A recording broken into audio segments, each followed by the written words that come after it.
là cũng chua đấy nhở. Sắp nhận đã chủ công ty rồi, mình chưa ký được hợp đồng nào. Sẽ phải làm như nào anh? Cái chua đấy à?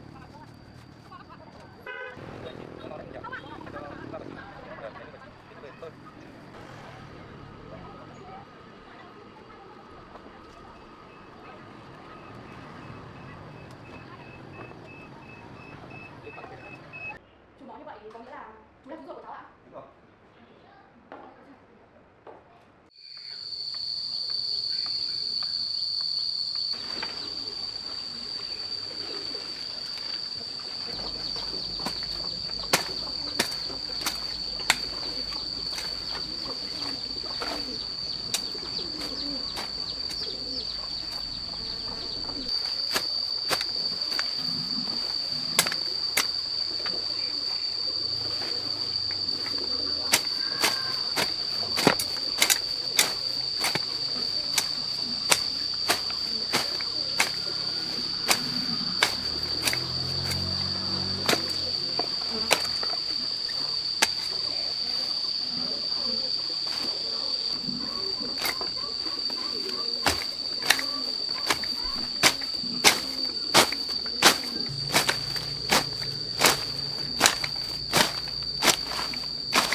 Cái lá này cũng chua thế nhở.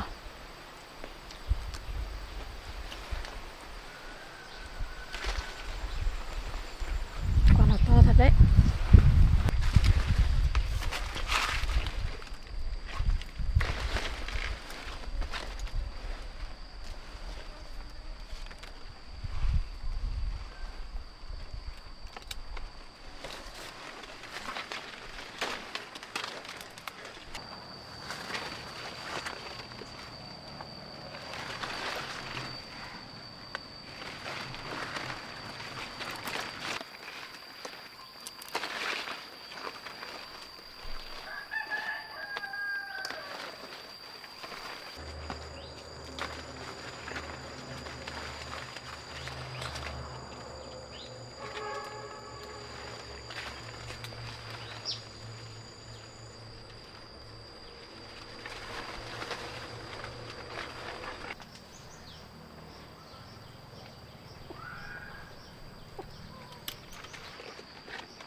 Mời vào.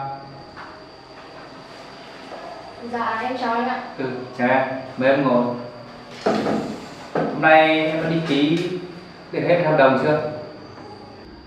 Dạ em không hiểu lý do tại sao hôm trước mình làm việc với họ rất thuận lợi mà hôm nay em mang hợp đồng lên họ lại không ký anh ạ. Sao lại có chuyện như vậy được? Mà em đến gặp họ, họ nói với em như thế nào? Dạ em mang bản hợp đồng này đến, họ đang nói rằng họ tìm được nhà thầu mới rồi ạ. Tại sao họ lại chọn nhà thầu mới mà lại không ký hợp đồng với chúng ta nhỉ?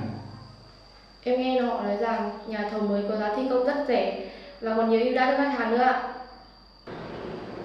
Mà anh cũng đã cân đối đơn giá thi công trước khi đưa đến tay khách hàng rồi. Đó cũng là đơn giá thấp nhất để công ty ta có thể thi công được. Nếu bây giờ mà thấp hơn nữa thì có lẽ là công ty của chúng ta cũng không thi công được đâu em ạ.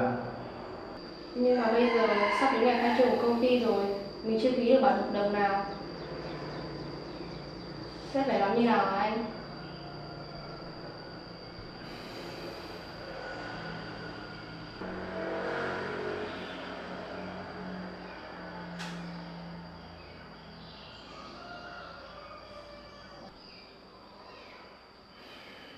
Về giá thi công thì công ty của mình đã hạ hết mức có thể rồi. Thế mà vẫn còn công ty nào họ thi công với giá thấp hơn. Không biết công ty của họ quá lớn mạnh hay là họ lại đang chèn ép công ty của mình. Em nghĩ họ đang cố tình chèn ép công ty của mình. Với cái giá thấp như vậy, thi công làm gì có lãi hả anh?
Cái loại trứng sống thì em không thích ăn mấy. Em trả luôn đi, em phải đi em người mặn.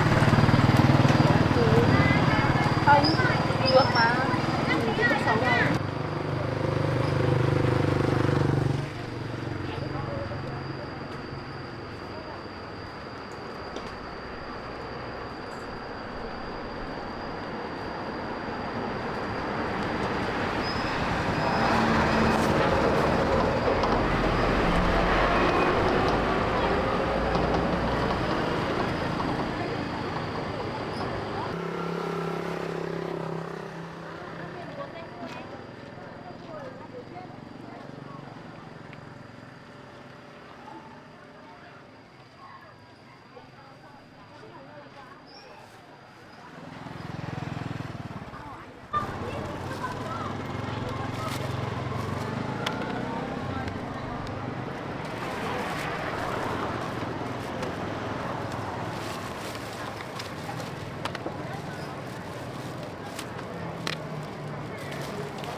Thanh Long mình bán nào ấy, ngọt không?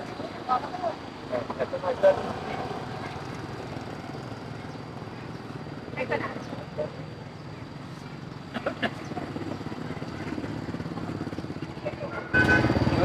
Từ xưa bán cây chua đây à? Vâng ạ. Không ngon lắm đúng không ạ? Nó đỡ nhồi ạ. Cây chua này chín, nó ngon đấy, nhiều. Không ạ. Để cho 3 quả chín. Lấy nguyên quả chín. Để chú về tôi. Tôi kho cá ngon lắm nhiều. Những quả chín này kho cá nó sẽ thơm hơn. Cái quả Thăng Long bao tiền nhỉ?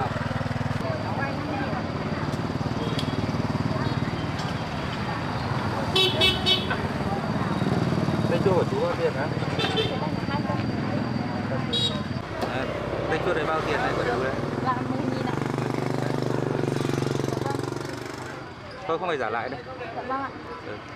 Bằng này cây chua của cháu thì một buổi đi chợ cháu được bao tiền? Dạ, một buổi đi chợ của cháu cũng chỉ được ít thôi ạ. Thì cháu đồng ý bán cái trang trại cho chú thì có phải vất vả như này không? Cháu cũng quen với công việc đi chợ rồi nên là việc này với lại trang trại của cháu đang ở đấy là do bạn cháu mua cho nên là cháu cũng không thể bán được chú ạ.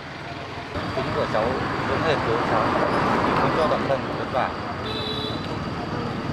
Chú nói thế là chú biết bố cháu ạ? Không những biết nhưng mà chú còn biết rất rõ. Cháu có muốn nghe về câu chuyện bố cháu không? Dạ có, cháu rất muốn biết về câu chuyện của bố cháu. Chú có thể cho cháu biết được Được không? chị ơi. Xe mình để đâu rồi? Ở đây ổn quá. Chú có thể mời cháu đi vào quán nước. Chào chị nhé. Được nhớ là được 2 cân ốc. Cháu cũng còn anh chua này, chú chờ cháu bán nốt được không? Cháu không phải bán nốt cái quả đâu chưa này. Bây giờ như này nhé, cho hết là cần hết lên được.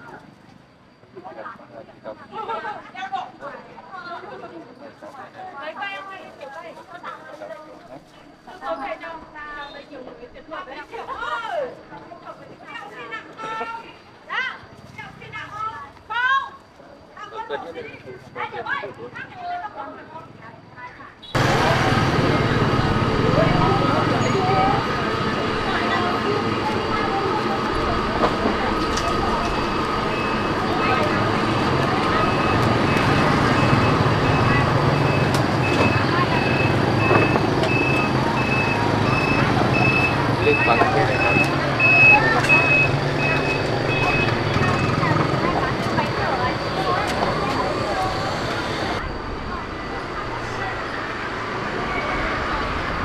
Nắng ra cho em cái mic đi Vân. Anh nữ chị nhăn thím.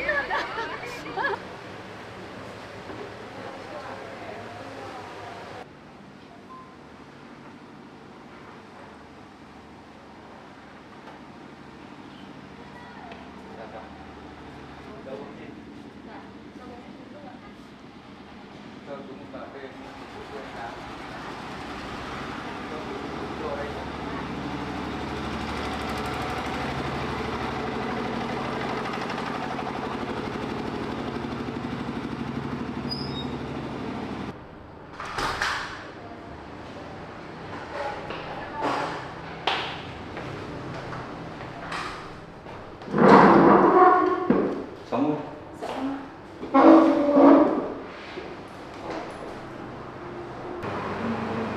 Chú có thể cho cháu hỏi rằng là trước đây chú là bạn của bố cháu hay là đối tác của bố cháu đấy ạ? Chú thì không phải là bạn của bố cháu, mà cũng không phải là đối tác của bố cháu. Chú là em ruột của bố cháu. Em ruột đấy ạ? Đúng rồi. Chú nói như vậy có nghĩa là chú ruột của cháu ạ? Đúng rồi.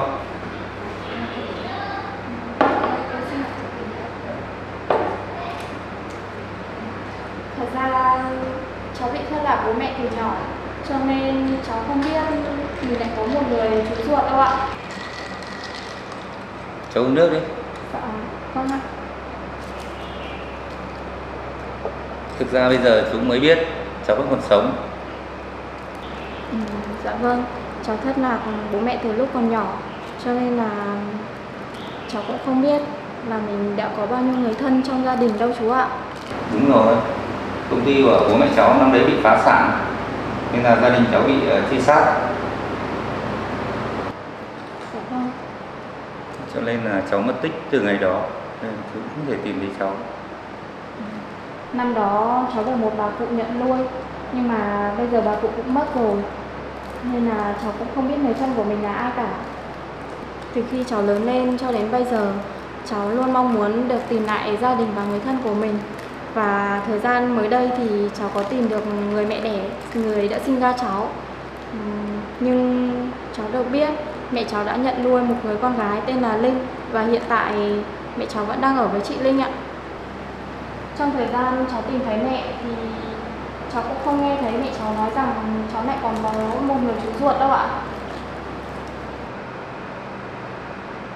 Thực ra mẹ cháu không thể cho cháu về cái sự tồn tại của chú là cũng đúng thôi. Chú có thể cho cháu biết lý do tại sao lại như vậy không ạ? Thực ra thì trước đây chú với bố cháu rất bất đồng quan điểm trong công việc làm ăn, cho nên mẹ cháu không cho cháu biết về sự tồn tại của chú là cũng đúng thôi. Theo mẹ cháu kể lại cho cháu biết thì trước đây bố cháu cũng từng là một giám đốc công ty xây dựng, và bây giờ cháu thấy chú cũng là một giám đốc công ty xây dựng. Tại sao ngày đó ở công ty của chú và bố cháu lại không liên kết với nhau để làm ăn ạ? Thực ra trước đây chú cũng làm bên xây dựng, mà chú làm bên cảnh sát. Tại sao hôm trước cháu thấy chú đến trang trại của cháu và chú còn giới thiệu với cháu rằng chú là một giám đốc công ty xây dựng cơ mà? Việc làm cảnh sát ấy, đó là trước đây thôi. Bây giờ thì chú đã chuyển sang giám đốc công ty xây dựng rồi. Trong thời gian chú làm cảnh sát ấy, thì nghe tin công ty bố mẹ cháu bị phá sản, bị truy sát, nên là chú cũng điều tra về vụ án này. Vậy chú có điều tra gì được về vụ án của bố mẹ cháu không ạ? Không những không điều tra gì mà chú còn bị đình chỉ. công tác trong ngành công an? Trong thời gian cháu gặp mẹ cháu thì cũng có nghe mẹ nói đã tìm rất nhiều luật sư để điều tra về vụ án của công ty bố cháu, nhưng mà cũng không có kết quả gì đâu chú ạ. Chính vì chú không điều tra chú ý việc gì trong vụ án nên chú rất hối hận, cho nên chú rất quyết tâm làm công ty xây dựng để hoàn thành ước mơ của bố cháu. Dạ vâng, cháu cảm ơn chú về việc này. Bây giờ thì chú tìm thấy cháu rồi, chú sẽ theo bố cháu, chăm sóc cho cháu, cần gì cứ tìm đến chú. Thực ra thì trước đây chú có đến mua khu trang trại của cháu thì chú chưa biết cháu là cháu gái của chú, nên là cháu cứ yên tâm. Bây giờ cháu là cháu gái của chú rồi thì cái khu trang trại của cháu thì cứ để cháu ở đi, chú sẽ làm dự án khác. Dạ vâng, cháu cảm ơn chú ạ. Thực ra thì việc chú đến trang trại thì cũng là tình cờ, và lúc đó cháu cũng không biết chú là chú ruột của cháu. Với lại thực sự trang trại đó cháu được một người bạn tặng nên là cháu cũng không thể bán được. Được rồi, việc này chú hiểu mà. Cháu nữa. Dạ vâng ạ, cháu là chú.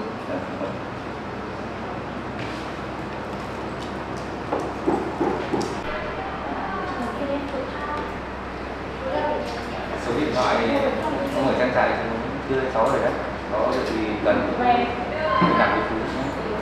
Dạ vâng, số điện thoại đó cháu vẫn còn giữ đây ạ. Dạ. Dạ vâng.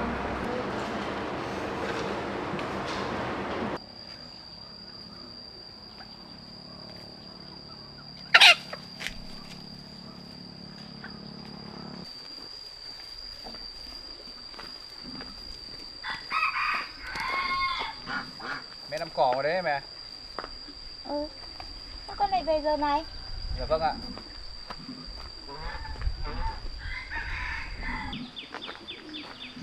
Hôm nay lại về giờ này nhỉ?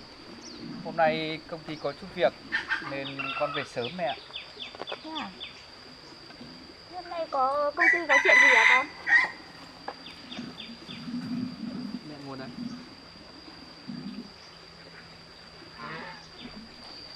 Công ty của con cũng đang chuẩn bị khai trương và con cũng đã tìm được một số dự án rất là tiềm năng để tạo một bước đầu cho công ty khai trương làm ăn phát triển tốt hơn.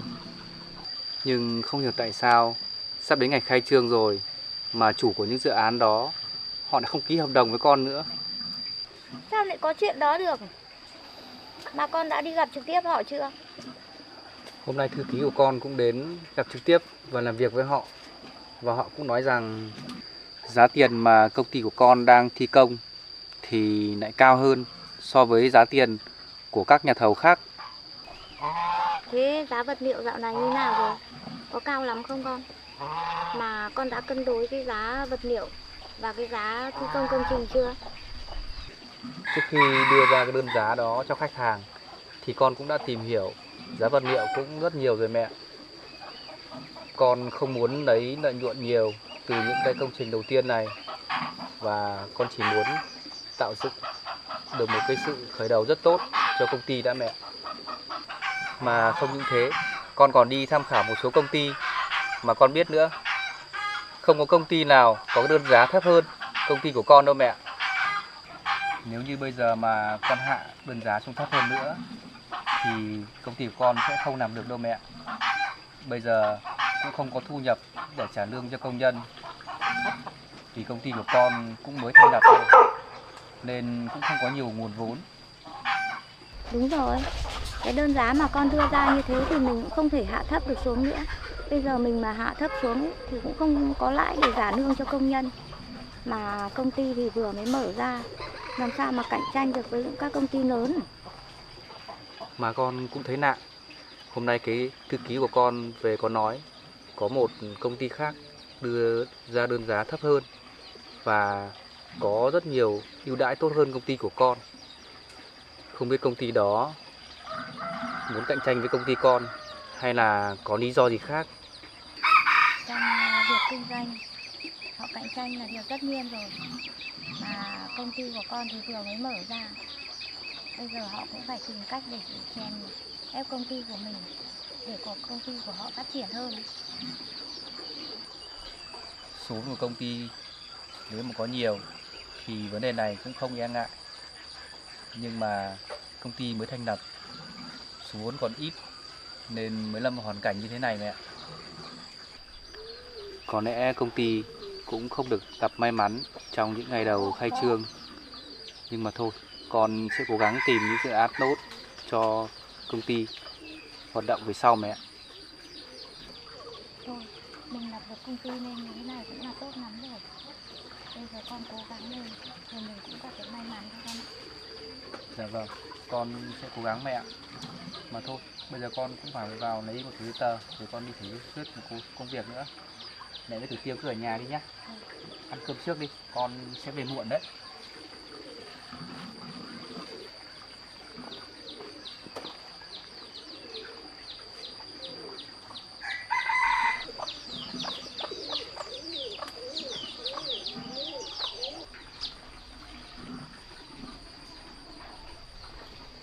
Thế mẹ ở nhà nhé, con đi làm đây. Thế con cứ đi làm đi. Vâng ạ.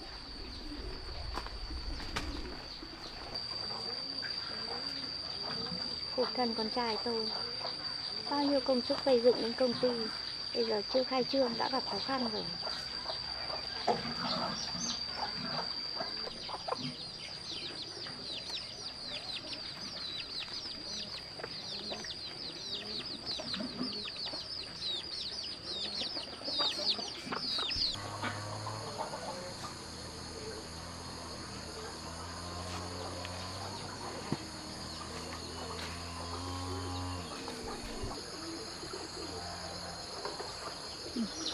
Hàng sắn này tốt lắm rồi. Thì vào đấy rổ ra để hái về mới dưa.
Được không bác?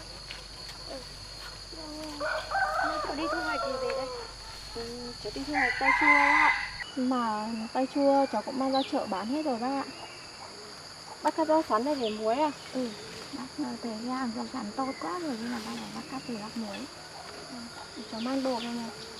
Bác để tí cháu cắt cho, bác cứ về nghỉ đi. Thôi, cháu đi thu hoạch về mệt rồi, cháu cứ về nghỉ đi. Để bác cắt một tí nữa xong mà. Dạ vâng.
Bác nghỉ tay để ăn trái cây đã.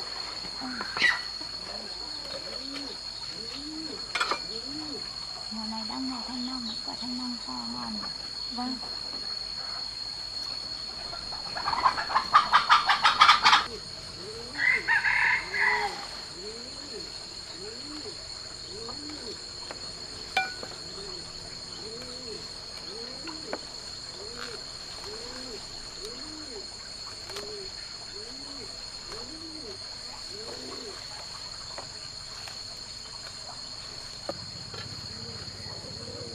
Bác ơi, ăn miếng thanh long. Cứ ăn đi. Vâng. Bác ăn xem có ngọt không?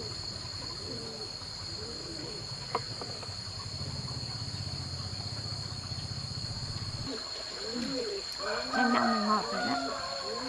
Cháu đi hái ở vườn hay là mua ở chợ đấy? Thanh long này cháu được một người cho bác ạ. Thế à? Là chú Hải lần trước đến đây muốn mua trang trại của cháu. Chú ấy mua thanh long xong rồi cho cháu đấy bác ạ. À, mà lần trước cháu quên chưa kể với bác, có một chú tên là Hải đến đây muốn mua trang trại để làm dự án khu du lịch gì đó ấy bác ạ. Thế hôm nay cháu lại gặp ông Hải ở chợ à? Vâng. Cháu đang bán tay chua thì gặp chú ấy đến mua trái cây ở một cái hàng bên cạnh. Xong rồi chú ấy còn mua cả tay chua cho cháu đấy bác ạ. À, mà có việc này không biết cháu có nên hỏi bác không nữa. À, có chuyện gì đấy? Cháu cứ hỏi đi. Có phải bác quen và biết bố mẹ cháu từ ngày xưa không bác? Sao tự nhiên cháu lại hỏi về chuyện này? Bác đừng hiểu nhầm nhá. Không phải là cháu điều tra gì về bố mẹ cháu đâu, mà là cháu muốn hỏi bác, ngày xưa bác quen bố mẹ cháu thì bác có biết bố cháu có một người em trai tên là Hải không? Có. Bác biết là bố cháu ngày xưa là có một người em tên là Hải. Nhưng bác cũng không hay gặp ông ấy là mấy. Mà bác nhớ không nhầm là ông ấy làm về bên cảnh sát hay sao ấy, chứ không phải về bên ngành xây dựng. Thực ra thì cháu thất lạc gia đình từ nhỏ, cho nên là cháu cũng không biết gia đình mình có bao nhiêu người. Hôm nay vô tình cháu gặp một người đàn ông trên chợ, và ông ấy nói rằng ông ấy là em trai của bố cháu và là chú ruột của cháu bác ạ. Nếu mà ông Hải là em ruột của bố cháu ấy, thì không phải là ông ấy làm về bên ngành xây dựng đâu. Bác nhớ không nhầm thì ngày xưa ông ấy làm về bên cảnh sát cơ mà. Dạ vâng. Chú Hải hôm nay cũng nói với cháu rằng trước đây chú ý cũng làm với bên ngành cảnh sát, nhưng mà vì điều tra về việc công ty của bố mẹ cháu sắp phá sản và việc gia đình cháu bị truy sát, cho nên chú ấy mới bị đình chỉ công tác đấy bác ạ.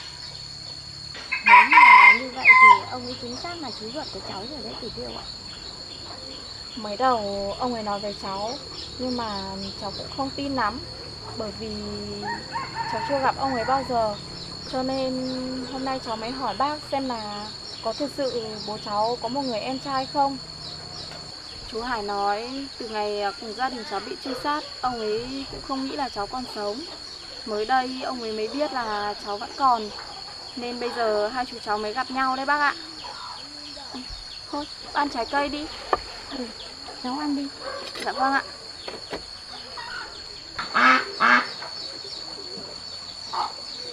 À,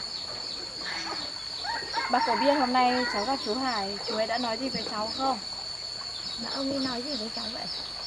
Ông ấy bảo là trang trại này của cháu nằm trong đúng trung tâm dự án của ông ấy. Nhưng mà từ khi biết cháu là cháu gái ruột nên là ông ấy không làm dự án này nữa. Nên ông ấy sẽ không đến đây mua đất nữa đâu bác ạ.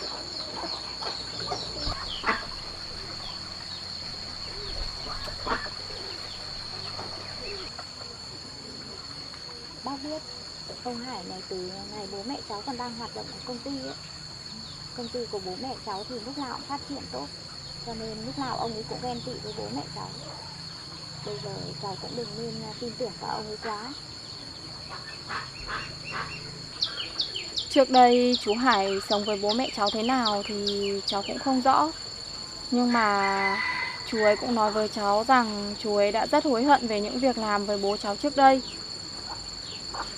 Và cháu nghĩ có khi thời gian trôi qua thì chú Hải cũng đã thay đổi.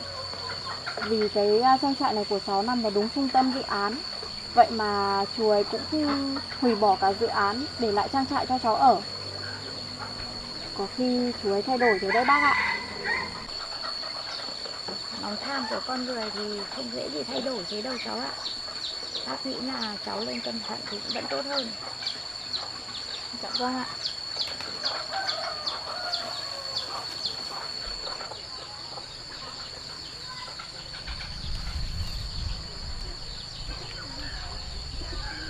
Những quả tay chua này phơi khô đến lúc kho cá thì ngon lắm ấy bác nhỉ?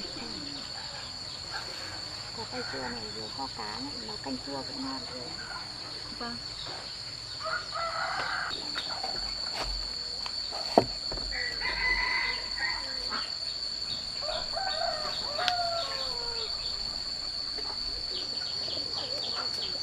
Ui, cái nõi của quả tay chua này nhìn ngon quá bác nhỉ?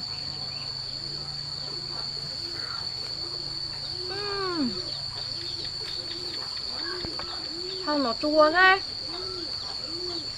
Bác có thử không? Không, bác không ăn đâu.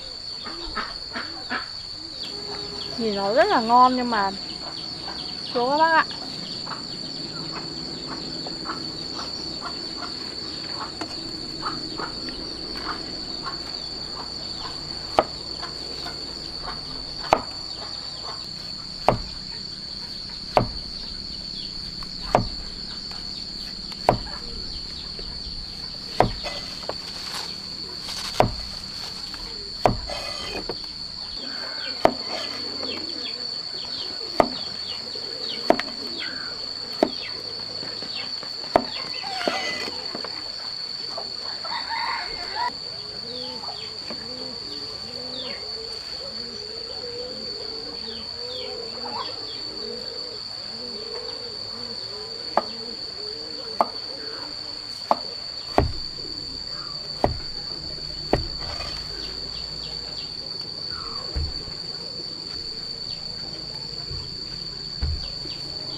Cái chua chín này vàng đẹp quá bác nhỉ?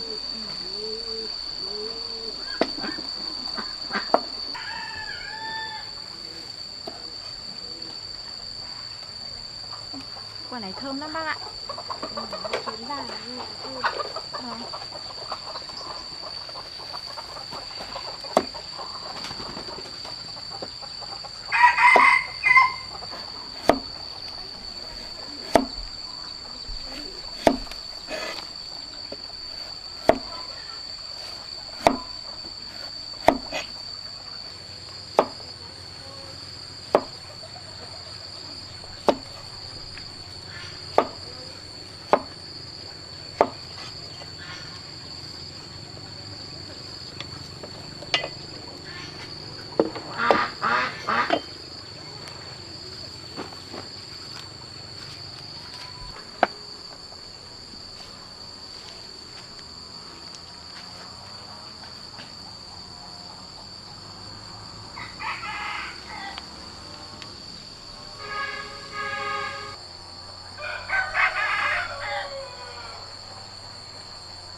nhỉ?